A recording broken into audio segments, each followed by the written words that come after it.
बहुत नीची और गिरी हुई सोच है उनकी। तो भैया काजल लगवानी का कहना है कि खेसारी भैया का बहुत ही गिरी हुई सोच है। आगे से अगर आपको मौका मिलता है तो खेसारी लाल यादव के साथ आप नॉट इंटरेस्टेड। अच्छा इंटरेस्ट तो नहीं भैया मैं एक बात कहना चाहता हूँ कि अगर भैया का इतना भी गिरी हुई सोच होती तो आज जिस लेवल पे हैं शायद उस लेवल पे नहीं रहते, और इनसे बेहतर कौन जान सकता है।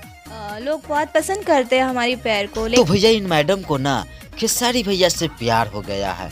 वाह वाह वाह वाह वाह वाह, क्या जमाना आ गया है। ये मैडम को पहले से ही पता है कि खेसारी भैया का पहले से ही शादी हो चुका है, फिर भी काजल राघवानी को खेसारी भैया से प्यार हो जाता है। वाह वाह वाह वाह। तो प्यार में मैं बहुत अंधी थी, मतलब आप सोच नहीं सकते वैसी अंधी थी। खेसारी भैया के प्यार में इतनी अंधी हो चुकी थी कि इनको ये पता नहीं है, शायद ये भूल चुकी थी कि भैया का शादी हो चुका है और उनका बच्चा भी है। जो अपनी माँ रहती है अपने बच्चे के लिए कितना रोती है, शायद मैंने उससे ज्यादा उनके लिए रोया होगा। तो भैया इनका कहानी सुनकर मुझे भी रोना आ रहा है।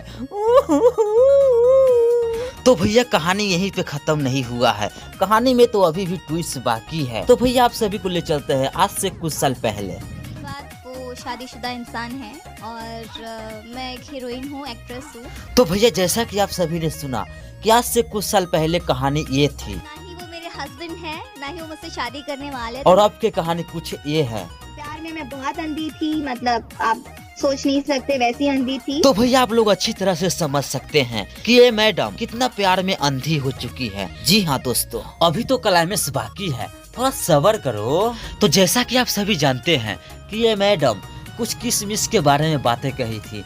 भैया हमने तो ये वीडियो बहुत खोजा पर मुझे ये वीडियो मिला नहीं, लेकिन उससे कुछ साल पहले की वीडियो मुझे मिल गई।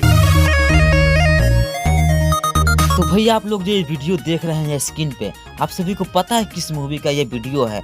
नहीं ना पता? चलिए मैं आप सभी को बता देता हूँ। इस मूवी का नाम है लगी तुझसे लगन। तो भैया आप सभी को बता दूं, ये जो काजल राघवानी और यश कुमार जो कर रहे हैं, ये क्या कर रहे हैं? ये किस बीच थोड़ी न कर रहे हैं, ये तो टाइम पास कर रहे हैं। तो भैया ये है इनकी रियल कहानी, जो कि पर्दे के पीछे कुछ और पर्दे के बाहर कुछ और दिखावा करते हैं। तो भैया अच्छी तरह से आप लोग समझ ही गए होंगे कि हमको कहने का मतलब क्या था। आई होप कि ये वीडियो आप सभी को अच्छी लगी हो। तो भैया एक लाइक कर दीजिएगा, अगर हमारे चैनल पर नए हैं तो हमारे चैनल को सब्सक्राइब कर दीजिएगा। तो मिलते हैं न्यू वीडियो न्यू अपडेट के साथ, तब तक के लिए गुड बाय।